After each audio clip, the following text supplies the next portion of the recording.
in collaborazione con Glam Vision e K-Facli. Tragedia nell'Alto Garda, un ciclista travolto da un'auto su via Grande Circonvallazione nel centro abitato di Arco. Muore Loris Biada.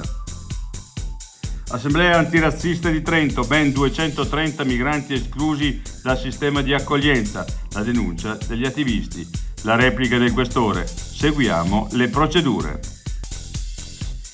Il bidone del mangime attira l'orso alle porte dell'albergo, il plantigrado entra nel pollaio e si porta via il secchio. I gestori: abbiamo paura.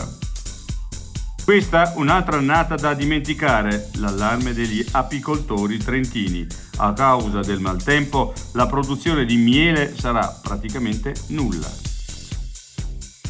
A Belluno le rondini continuano ad aumentare, un successo il progetto di tutela, indice di buona qualità dell'ambiente e contengono la presenza di zanzare. Angela, sono tornato. Come ogni anno!